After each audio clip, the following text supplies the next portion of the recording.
Fotografowanie to jest właściwie chyba najważniejsza taka rzecz, która, tak myślę, jest takim motorem mojego życia. To sprawia mi to wielką frajdę, przyjemność i się w tym bardzo realizuję.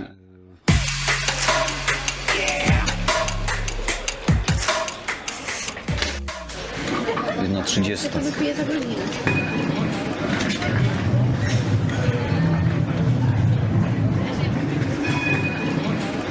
Uwaga, nie ruszajcie się, bo 1:30.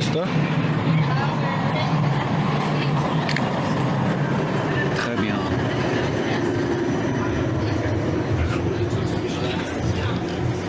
Wiesz, bo ja tą przygodę z cyfrową fotografią to ja stosunkowo niedawno zacząłem tak naprawdę.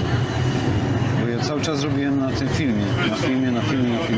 Co wziąłem aparat cyfrowy, zrobiłem zdjęcia, mi się nie podobało, bo to nie wyglądało tak ładnie, jak ja mam od razu na filmie, wiesz. Bo na filmie ja nie muszę wiele robić, po prostu mam od razu ładne zdjęcie, nie?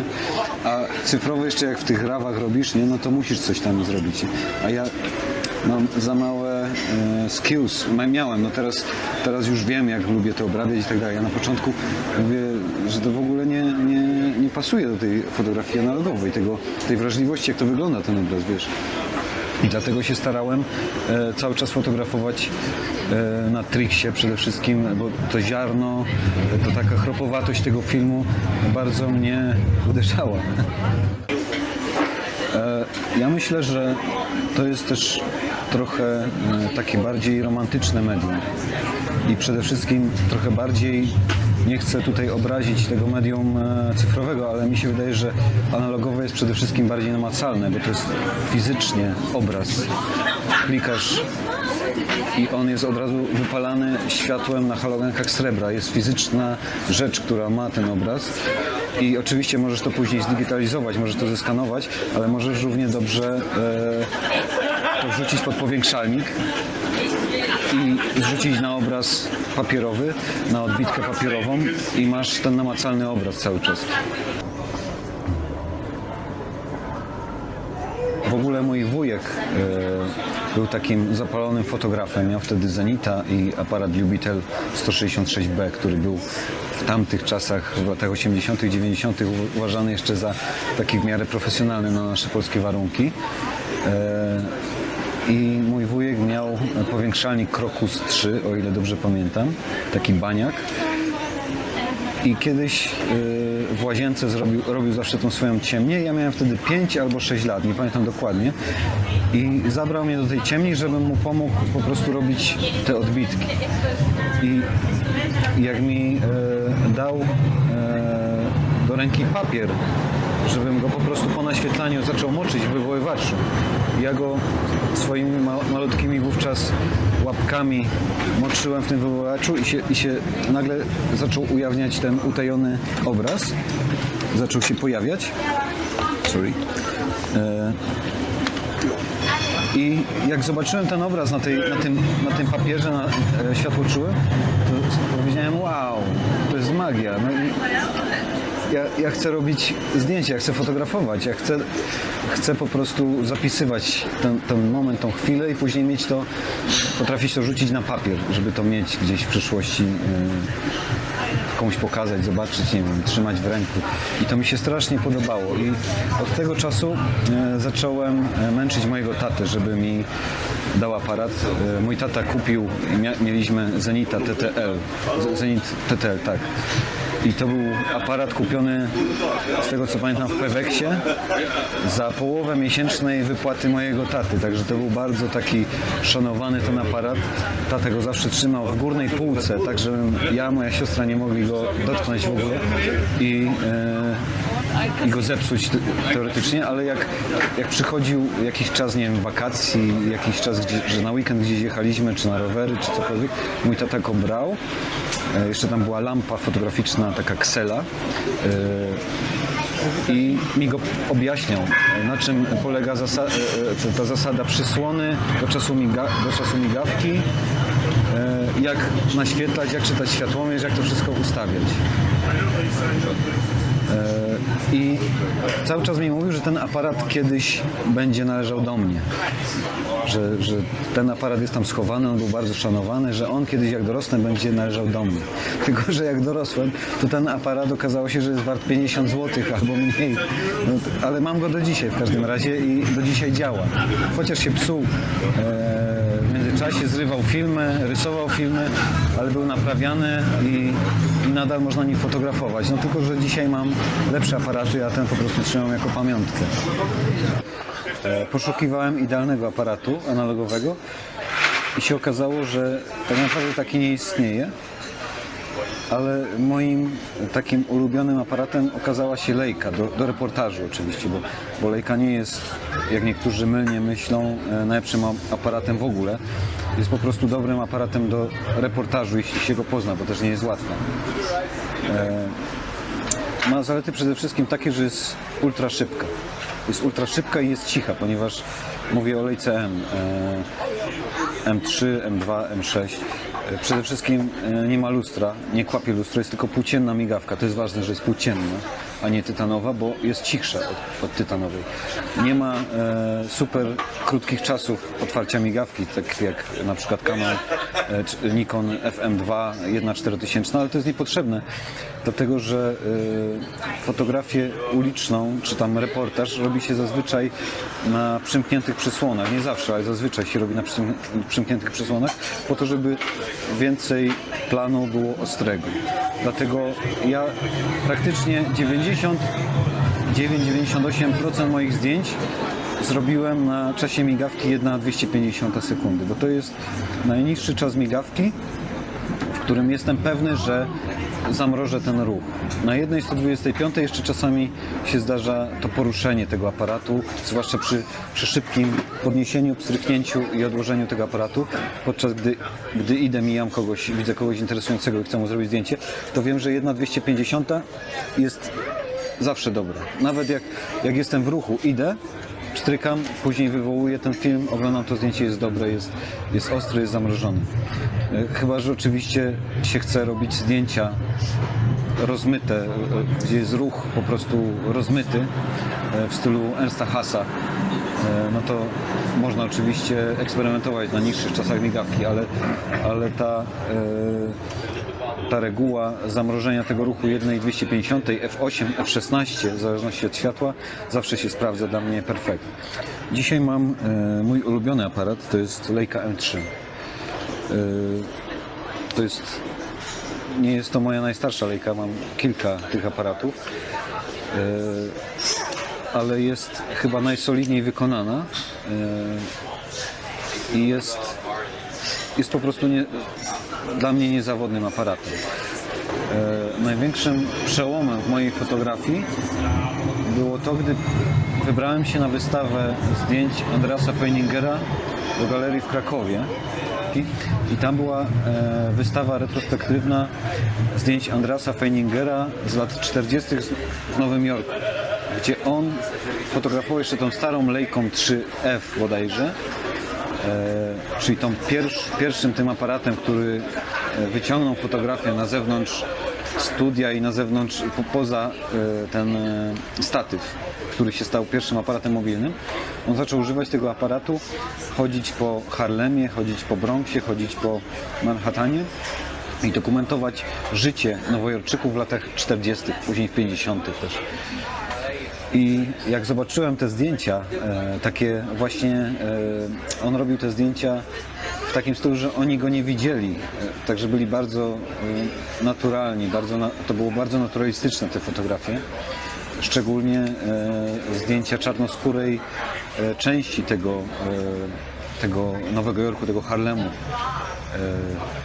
No, te fotografie były przepiękne, życie tych ludzi było po prostu pociągało jakoś. I ja zacząłem oglądać te zdjęcia i mówić do siebie, wow, ja chciałem takie zdjęcia robić. I przechodząc przez tę galerię, dochodząc do końca, zobaczyłem gablotę. Na końcu była gablota i w tej gablocie stała wystawiona właśnie jego stara Leica 3F. Ja zobaczyłem, co to jest za aparat Leica 3F. Bo ja do tej pory fotografowałem bardzo dużo. Znałem już wszystkie tajniki, zasady fotografii, wiedziałem jak dobrze komponować, na czym polega ten dynamiczny kadr, że trzeba blisko podchodzić szerokokątnym obiektywem i tak dalej, ale jeszcze nie byłem przekonany, jaką fotografię lubię. A po wystawie Andreasa Feiningera wiedziałem, że to jest to, że ja chcę fotografować street, ja chcę fotografować dokument, ja chcę fotografować ludzi, ja chcę pokazywać, jak ludzie w czasach, w których ja fotografuję, żyją po prostu. I to mnie zaczęło bardzo pociągać w tej fotografii.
Obserwuję ludzi i gdy wydają mi się ciekawi, interesujący, jacyś inni niż tacy typowi ludzie, no to po prostu namierzam, podnoszę aparat i pstrykam.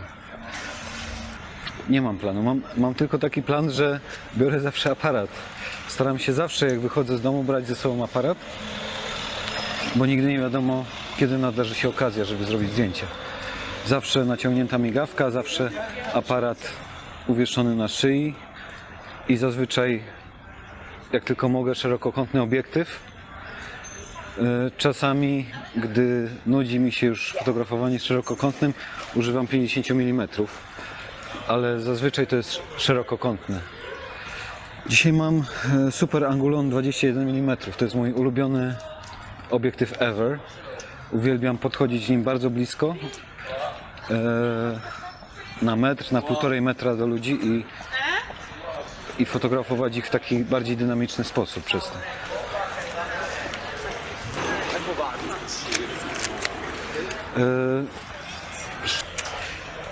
Życie na zachodzie trochę mi pomogło, dlatego że w Polsce jest dosyć ciężko fotografować ludzi, bo zawsze mają pretensje, patrzą na ciebie. Czasami jak próbowałem robić zdjęcia w Krakowie, to nawet nie ci ludzie, których fotografowałem, mieli do mnie pretensje, tylko ci, którzy szli za mną i zaczęli za mną wołać, zaczynali za mną wołać: ej, fotograf, co ty robisz, nie można robić zdjęć i tak dalej. Takie dziwne teksty, jakbym nie mógł w przestrzeni publicznej fotografować.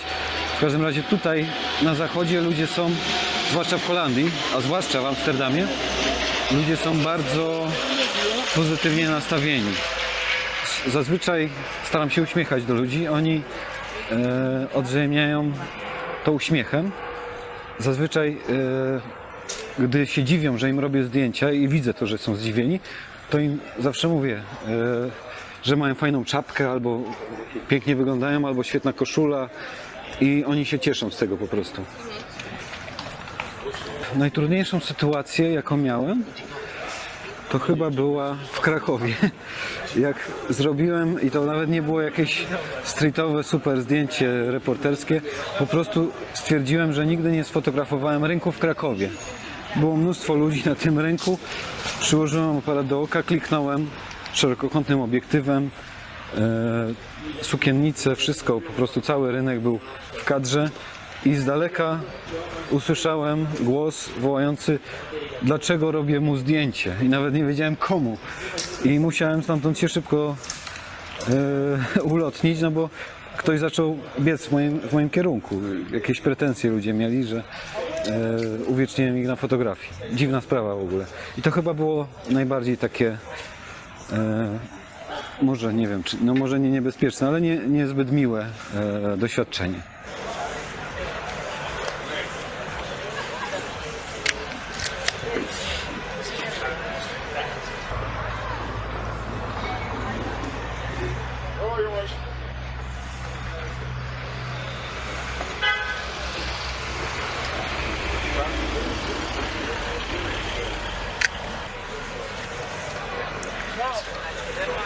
Chłopaki jadą. Tu będzie 5-6? 5-6 chyba, co? Ej!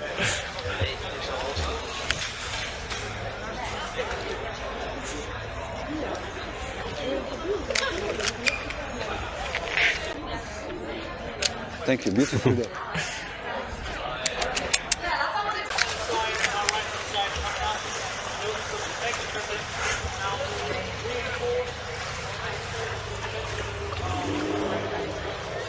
Nice.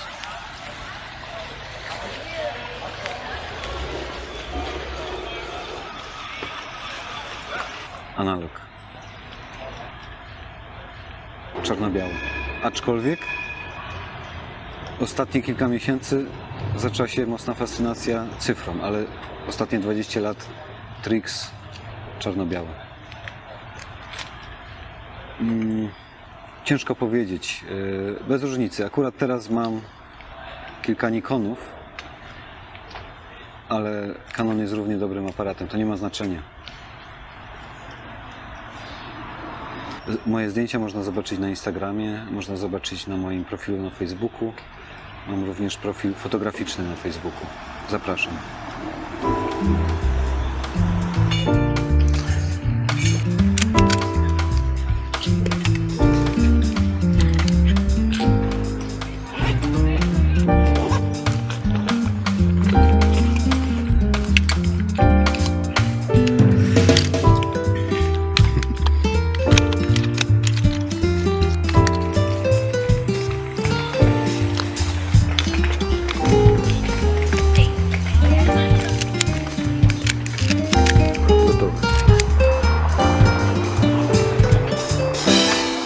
Możemy iść dalej. No tutaj są szersze przestrzenie i tutaj by się przydał teraz obiektyw 50 mm, bo ludzie nie są zbici tak bardzo. Ale może się uda kogoś sfotografować. Akurat fajnie dziewczyna robiła sobie selfie, ale byłem za wolny.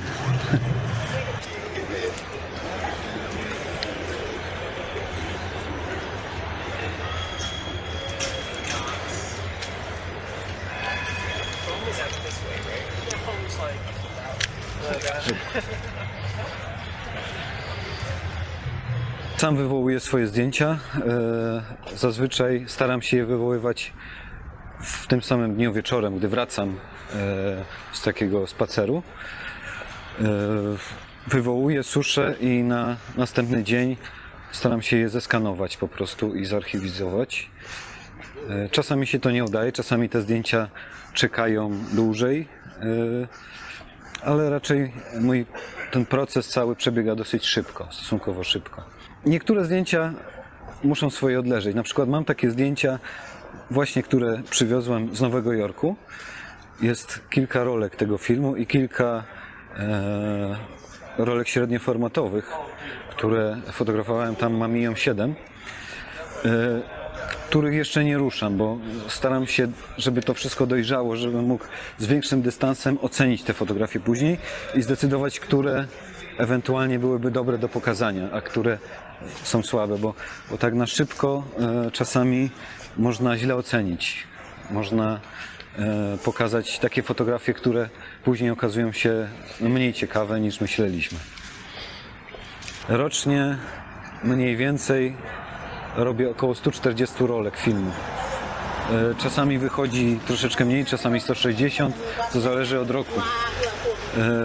Mówię teraz o małym obrazku, bo głównie na małym obrazku fotografuję, a dodatkowo do tego trzeba by doliczyć 10 do 20 rolek średniego formatu. No teoretycznie to nie jest dużo, ale na dzisiejsze warunki, na dzisiejsze realia uważam, że to jest też nie mało. Dlatego, że ludzie fotografują mniej na filmie z takich powodów prowizorycznych, że po prostu film jest drogi, drogie jest wywołanie, jest cięższa dostępność do tego wywołania, do archiwizacji później tego. Nie każdy może zrobić to tak jak ja w domu sam. Wszystko, proces, który ja przeprowadzam, jest od początku do końca u mnie w domu. Także to też jest wielkie ułatwienie, ale wcześniej tak nie miałem. Dopiero w latach, w których zdecydowałem się, że faktycznie to będzie ta fotografia, którą ja chcę robić, to medium, które ja chcę używać, zakupiłem cały ten sprzęt i on mi służy do dzisiaj. I to znacznie usprawniło cały proces, całą pracę. Aparatów mam obecnie około 46 albo 47, dokładnie nie pamiętam teraz. Mam ich zdecydowanie za dużo, bo czasami mam problem, który aparat wybrać. Oczywiście zawsze na pierwszym miejscu jest ta Leica, ale czasami jak robię inną fotografię, potrzebuję lustrzankę, bo na przykład do portretu, jak planuję zrobić komuś portret, lepsza jest lustrzanka, no to wtedy się zastanawiam, czy wybrać Leica R6 II, czy wybrać Nikona F, czy Nikona F2, czy jeszcze jakąś inną Minoltę, bo tych aparatów jest naprawdę sporo. Ale żal byłoby mi się z nimi rozstać, bo po prostu lubię je jako technikalie, jako ładne sprzęty.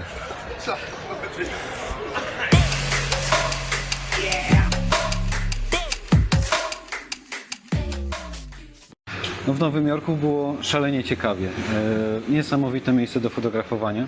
Aczkolwiek myślałem, że będzie troszkę łatwiej fotografować tam ludzi, z tego co się ogląda na tych wszystkich filmach na YouTube i tak dalej. Natomiast Nowojorczycy są dosyć agresywnie nastawieni do fotografów. Chyba dlatego, że są atakowani przez chmary fotografów codziennie. I nawet to, że szedłem z aparatem uwieszonym na szyi, już wszyscy zwracali na mnie uwagę, czego na przykład nie ma tutaj w Amsterdamie. Tutaj nikt nie dba o to. Natomiast sam Nowy Jork jest fenomenalnym miejscem do fotografowania. Kiedyś się zastanawiałem, jak to jest możliwe, że fotografowie tacy jak Feininger czy Ernst Haas robili tak fenomenalne i tak piękne, piktorialne zdjęcia, fotografie i teraz to rozumiem, dlatego że kolory w Nowym Jorku, zwłaszcza mówię o fotografii kolorowej, kolory w Nowym Jorku są po prostu przepiękne. Czerwienie wpadają bardziej w pomarańcz. Jest dużo żółci i brązu na budynkach wszystkich. I światło odbijające się od tych budynków jest zawsze ciepłe.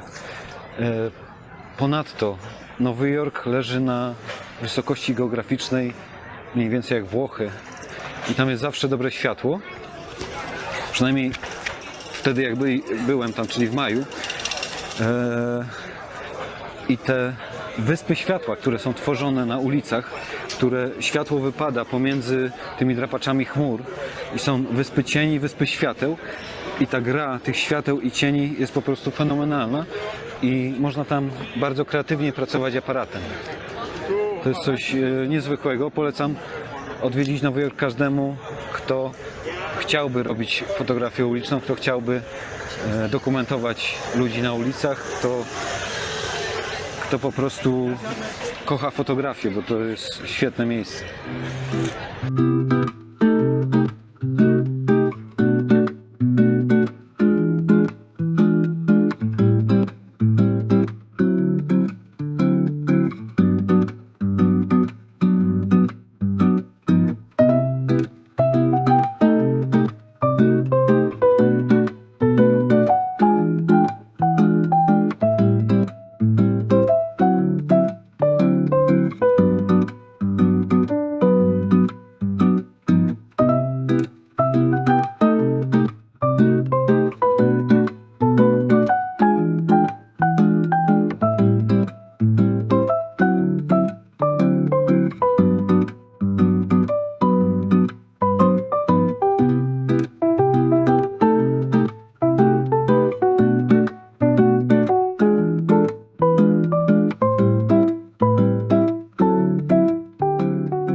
Zdjęcia można robić wszędzie tak naprawdę. Jest też takie coś, takie prawidło, że miejsce, w którym jesteśmy, w którym żyjemy, nudzi się nam. I to wiadomo, po kilku latach chodzenia tymi samymi ulicami przestajemy zauważać rzeczy, które ktoś by zauważył, kto przyjechałby nowy do tego miejsca, gdzie mieszkamy, gdzie żyjemy. Natomiast można fotografować właściwie wszędzie i wszędzie znaleźć ciekawe tematy. Można dokumentować życie ludzi otaczających nas. Można dokumentować całą tą społeczność, która nas otacza. Być może dla nas się wydaje ona taka mało interesująca, ale dla kogoś z drugiej strony oceanu może być bardzo szalenie ciekawa. Dlatego zachęcam do fotografowania wszystkich i wszędzie właściwie. Fotografia nie ma żadnych granic.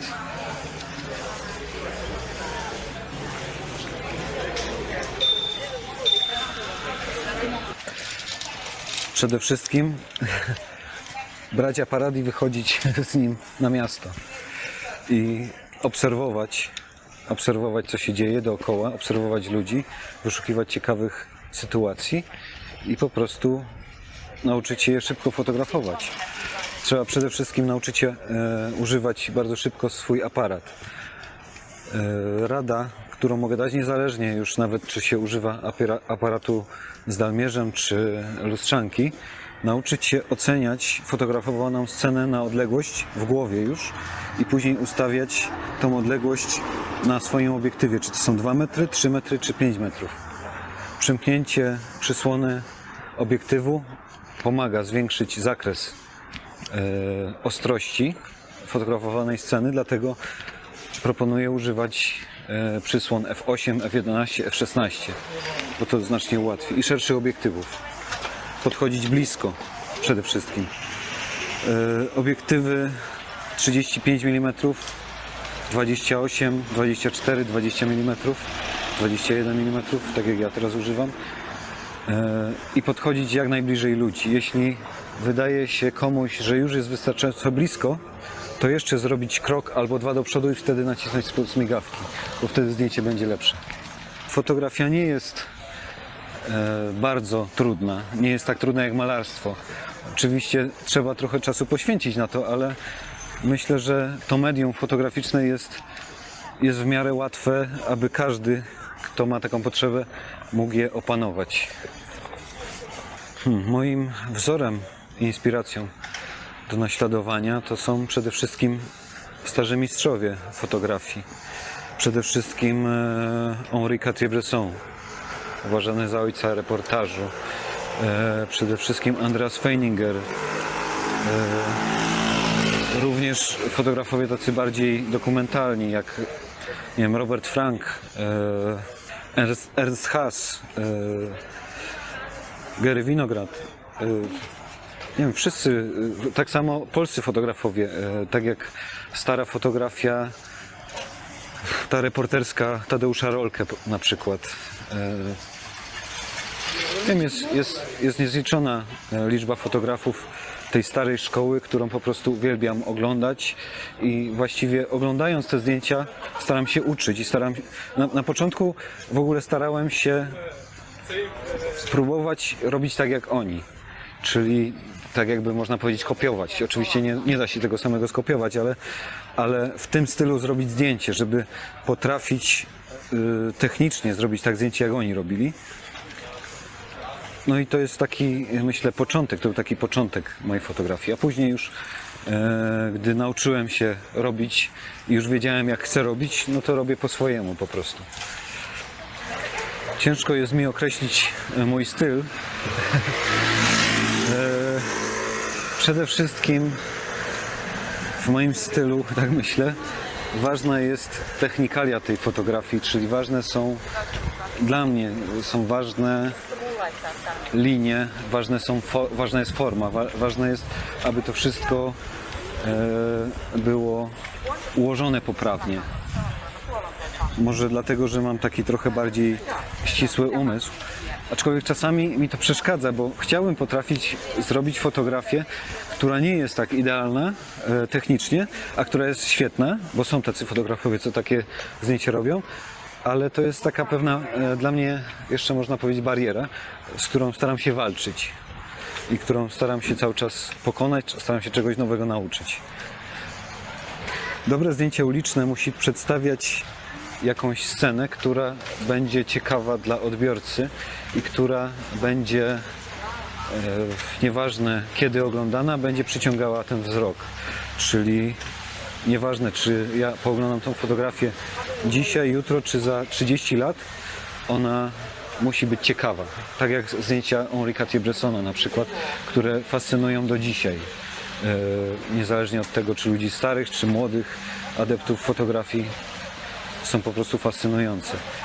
I musi mieć jakiś ładunek, mi się wydaje, emocjonalny, żeby właśnie potrafiła przyciągać. Myślę, że w fotografii ulicznej chodzi o to, żeby pokazać ludzi, życie ludzi, pokazać moment, ten, jak to mówił Henri Cartier-Bresson, ten deciding moment, czyli decydujący moment fotografii. Staram się zresztą tak fotografować, trochę jak Henri Cartier-Bresson, może nie tak do końca jak on, ale czasami trochę w stronę jego stylu. I myślę, że o to w tym chodzi, żeby uchwycić na tej fotografii jakiś ciekawy, dynamiczny moment ludzi w pewnych pozach, w pewnych czynnościach takich codziennych, naturalistycznych, po to, aby kiedyś za kilka dekad ludzie mogli zobaczyć, jak to było po prostu. I dzisiaj, oglądając na przykład fotografię przytoczonego tu Henri Cartier-Bressona czy innych mistrzów fotografii, oglądamy te fotografie z wielkim zainteresowaniem, z wielką ciekawością. I chciałbym, żeby moja fotografia, nie wiem, czy jeszcze będę na tym świecie, ale żeby kiedyś była tak przez kogoś oglądana, żeby budziła jakieś refleksje.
Jeśli podobają Ci się treści na tym kanale, możesz wspierać mnie na platformie Patronite i mieć dostęp do najnowszych niepublikowanych filmów oraz do treści archiwalnych.